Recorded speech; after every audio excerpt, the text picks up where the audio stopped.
4 handset की sales और promotion. अध्याय 4.1 संचार कौशल। आइए जानते हैं इस यूनिट का उद्देश्य। इस यूनिट के समाप्त होने के बाद आप निम्न विषयों के बारे में जानकारी प्राप्त कर पाएंगे: मौखिक संचार, अमौखिक संचार और उसके महत्व, सुनने और प्रश्न पूछने की कला। आइए जानते हैं संचार कौशल के बारे में। हैंडसेट की बिक्री और प्रचार के लिए स्टोर प्रमोटर को संचार कौशल में निपुण होना चाहिए। प्रभावी संचार के लिए स्टोर प्रमोटर को 4 बातों का ध्यान रखना चाहिए। वह है: ग्राहक के संचार की शैली को समझना, संचार में स्पष्टता, सुनने की कला, प्रश्न पूछने की कला। आइए ग्राहक की संचार की शैली को समझते हैं। एक इन-स्टोर प्रमोटर को ग्राहक की संचार शैली के अनुरूप प्रक्रिया देनी चाहिए। चलिए विविध प्रकार के ग्राहकों को सही से निपटने के तरीकों के बारे में जानते हैं। रिपीट कस्टमर: इस प्रकार के ग्राहक आपके स्टोर से उत्पाद की बार-बार खरीदारी करते हैं। यही ग्राहक हर व्यवसाय की जान होते हैं और इनका सम्मान किया जाना चाहिए। वो पहली ही बार में आपकी सुविधाओं से संतुष्ट होकर बार-बार आपके स्टोर में आते हैं। जब तक आप ग्राहक की जरूरतें पूरी करेंगे, ग्राहक वापस आता रहेगा। एक अनुमान के अनुसार एक नए ग्राहक को बनाने में पूरे ग्राहक को सहेजने की तुलना में 5 गुना अधिक मेहनत होती है।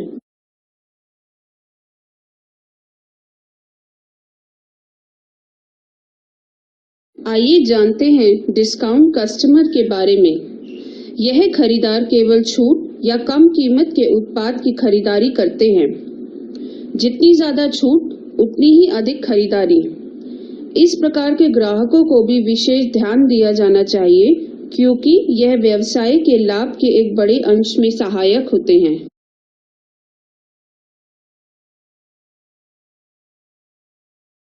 आइए जानते हैं इम्पल्सिव कस्टमर्स के बारे में।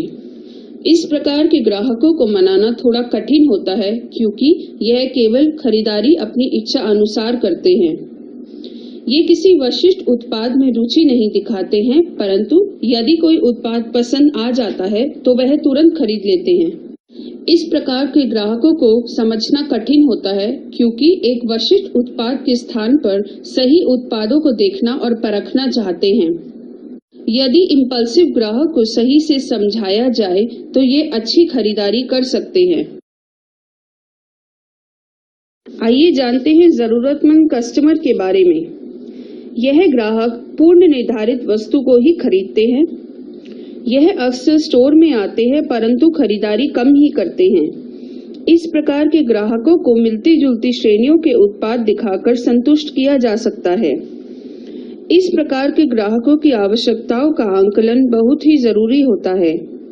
यदि कोई इन्हें अच्छी तरह समझा नहीं पाता तो वह जल्दी असंतुष्ट हो जाते हैं।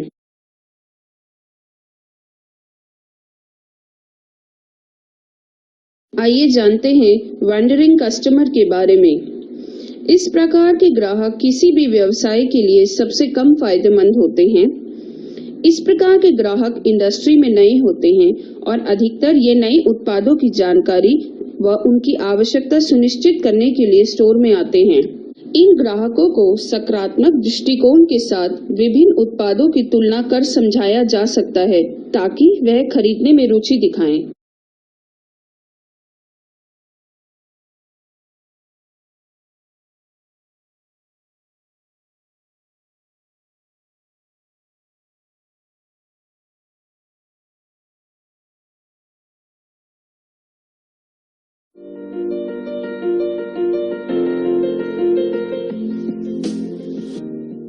Now that you know the 4 important things for effective communication, let us see some examples. Excuse me? Yes, sir. I'm looking for a phone for my girlfriend. Sure, sir.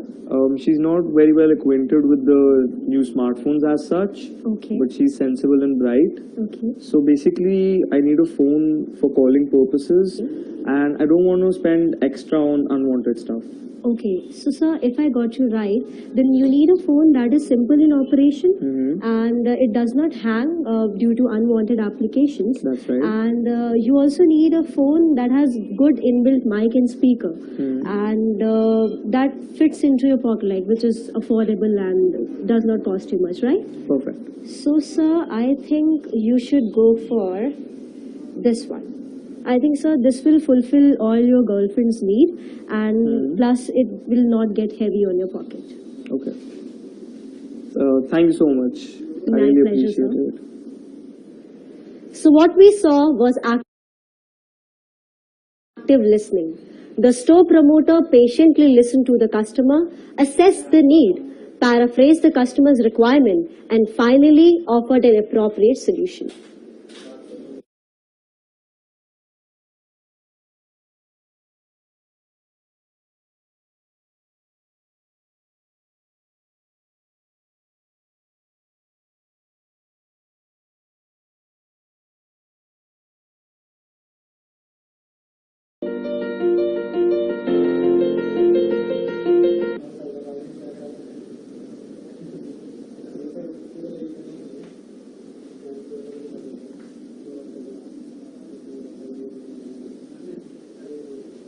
Sir, may I help you?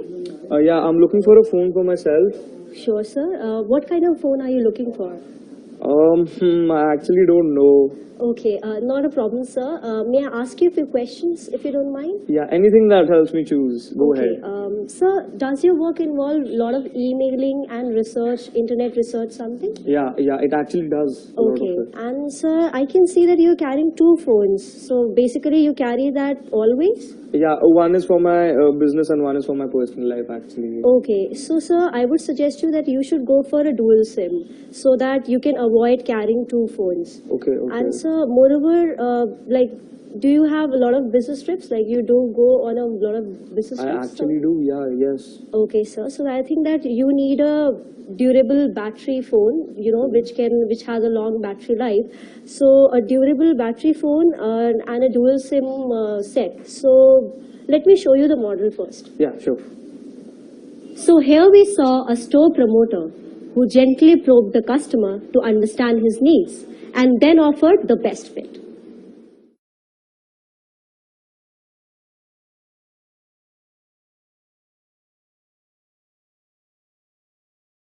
अमौखिक संचार को समझकर उसके प्रयोग करने के बारे में जानते हैं।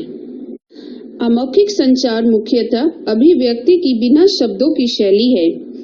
शारीरिक भाषा जैसे शरीर की मुद्राएं, चेहरे और हाथ, दूरी और वेशभूषा जिससे विचारों और भावनाओं का पता चलता है। सेल्स कर्मी को निम्न कार्य करने होते हैं: ग्राहक के अमौखिक संकेतों को समझना, अमौखिक संचार का उपयोग प्रभावी सेल्स करने के लिए।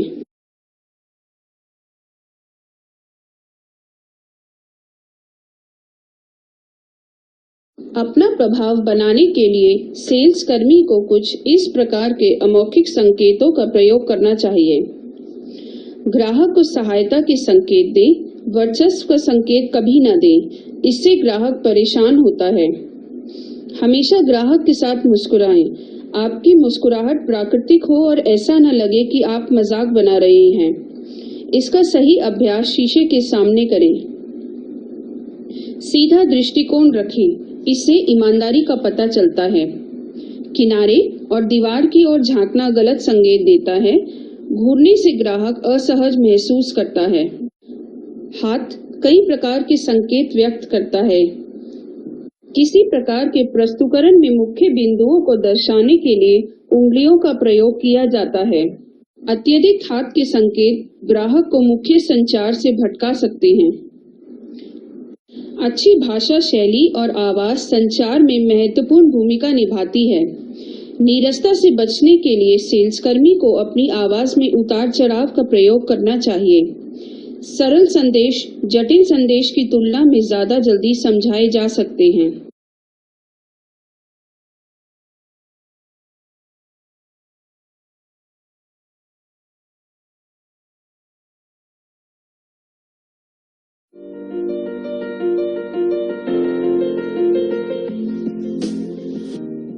Body language is a very important part of our everyday communication. Let us see an example.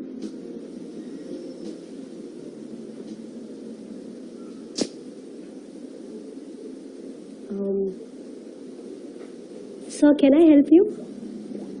Yeah, I'm looking for a phone for my girlfriend actually. Okay, so I think that you are in a hurry, right? Sort of. Why? No, sir. I'm just trying to help you out over here. Sir, we have these options, and I think, sir, this option will be best for your girlfriend. It has an expandable memory, 32 GB. So, sir, you can have a look on this. No, sir? Not a problem, sir. We can go for this one, I guess. Sir, it has a dual SIM and it's very portable, can fit into the pocket. No, sir? Not a problem, sir. You can go for this one. It is best for music lovers. Okay. You can hear the music as well. Isn't it good? Okay. No problem, sir. You can have this one. Sir, it has a 5 megapixel camera. And sir, it is very, very nice. And you can, your girlfriend can take selfies. And it is best for her, I think. Okay. Sir, and thank you for listening so patiently. And sir, I would like to offer you a special discount from my account if you buy.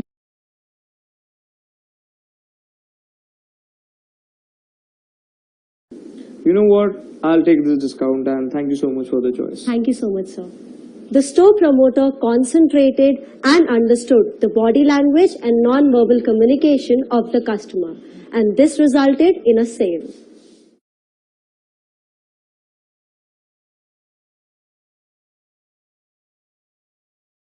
आइए जानते हैं संचार में स्पष्टता के बारे में। संचार इस प्रकार का होना चाहिए कि आपकी बात में श्रोता के प्रति शिष्टता हो और आप स्पष्ट हो कि आप क्या कहना चाहते हैं। क्षमा और दोषारोपण से बचें। संचार में स्पष्टता के लिए इन बातों का ध्यान दें। अपनी बात स्पष्ट करें। इससे आप सटीकता से अपनी बात दूसरों के सामने रख पाएंगे। अपनी बात 3 मुख्य बिंदुओं तक सीमित रखें। यदि आप अधिक बोलेंगे तो आप श्रोता को संदेह में डाल देंगे। यदि बहुत कम बोलेंगे तो संदेश स्पष्ट नहीं होगा। फीडबैक देते समय व्यक्तिगत आलोचना से बचें। फीडबैक का उद्देश्य कार्य में सुधार लाने का है, न कि शत्रुता या किसी के विश्वास को ठेस पहुंचाना।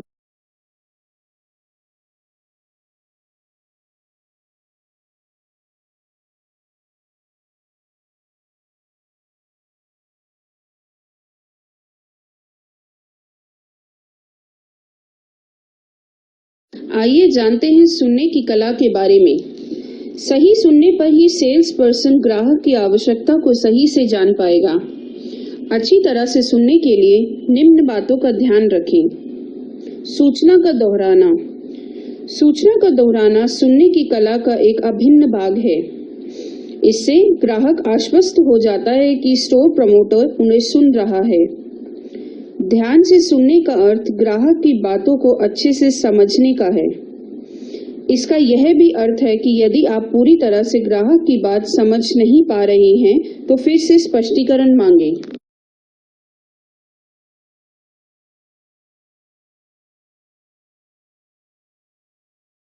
खामोशी का समझना मतलब ग्राहक को स्टोर में आरामदायक स्थिति में लाना है।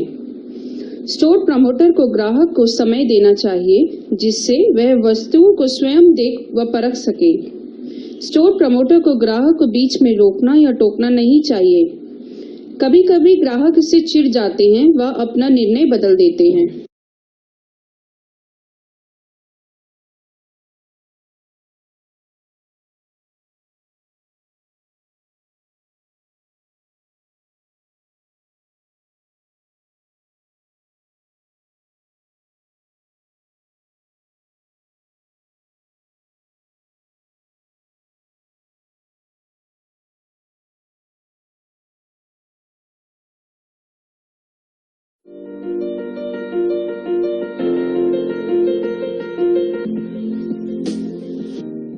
So let me show you 2 examples, out of which you have to recognize which of the two was a more effective exchange of information.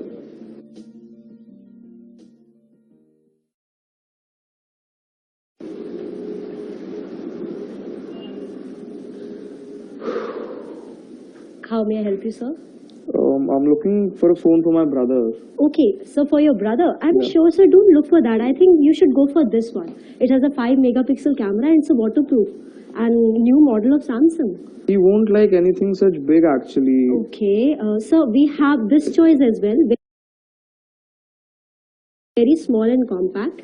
And sir, I have dealt with many young customers, so I think this will be good for your younger brother, I'm sure. And sir, it has new games as well. My brother's actually a software engineer. Oh, so you should have told me this earlier. So let us analyze what happened here. The store promoter was really not willing to listen to the customer. Because of that, she did not realize that the customer's brother is a software engineer. Rather, she assumed him to be a kid.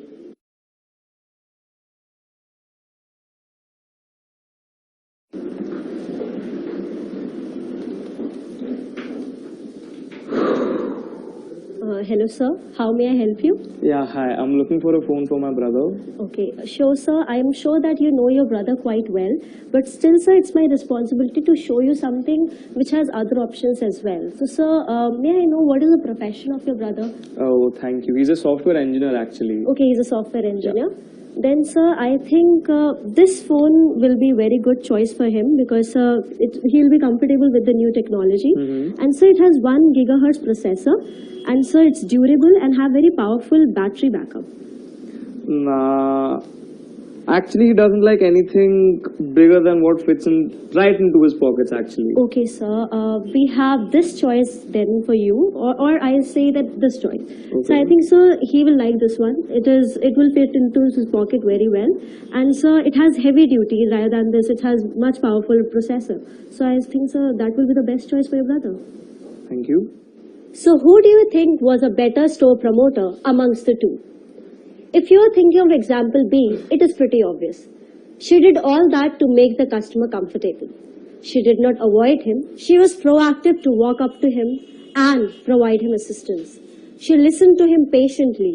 She started with a positive comment about the customer's choice, and she was soft-spoken. And also, her body language made the customer feel at ease. She did not argue with the customer and gave the right options available. And this is how you can make your customer feel happy.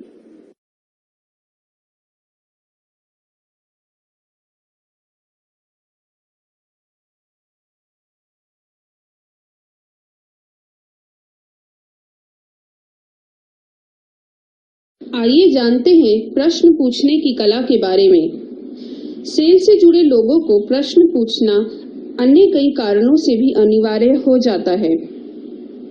पहला, प्रश्न पूछने से ग्राहक बिक्री की प्रक्रिया में शामिल हो जाता है। प्रश्नों के माध्यम से सेल्स कर्मी ग्राहक को सीधा वातावरण का एक हिस्सा बना लेते हैं। इससे ग्राहक चीजों को जल्दी ग्रहण कर पाता है। दूसरा, प्रश्नों से स्पष्ट होता है कि सेल्स कर्मी ग्राहक में दिलचस्पी दिखा रहा है।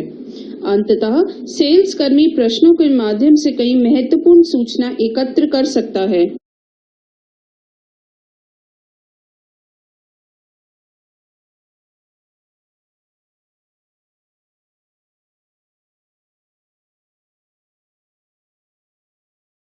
प्रभावी प्रश्न पूछने के लिए कुछ बातों का ध्यान रखना चाहिए। ग्राहक से पूरे जवाब लें। ऐसे प्रश्न ना पूछें जिसका उत्तर हाँ या ना में दिया जा सकता हो। उदाहरण के तौर पर, आप इस ब्रांड के बारे में क्या जानते हैं? यह प्रश्न पूछें, ना कि क्या आपने इस ब्रांड के बारे में सुना है। प्रश्न के बीच में अंतर रखें। जब भी सेल्स कर्मी एक साथ कई सवाल पूछता है, ग्राहक घबरा जाता है। प्रश्नों में अंतर रखने के लिए ग्राहक के प्रश्नों के उत्तर विस्तार पूर्वक देने को कहें। सीधे व छोटे सवाल पूछें। लंबे प्रश्नों से बचें। जब कभी भी जटिल प्रश्न होता है तो ग्राहक जान नहीं पाता कैसे उसका उत्तर दें, ना ही सेल्स कर्मी समझ पाता है कि ग्राहक ने क्या कहा है।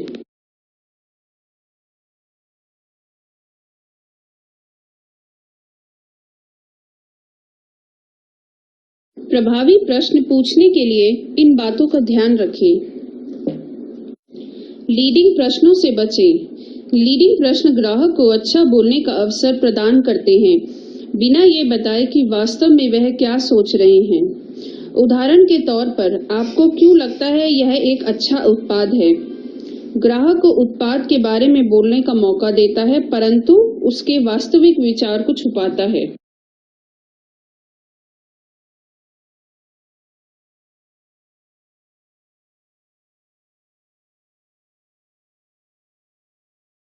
धन्यवाद।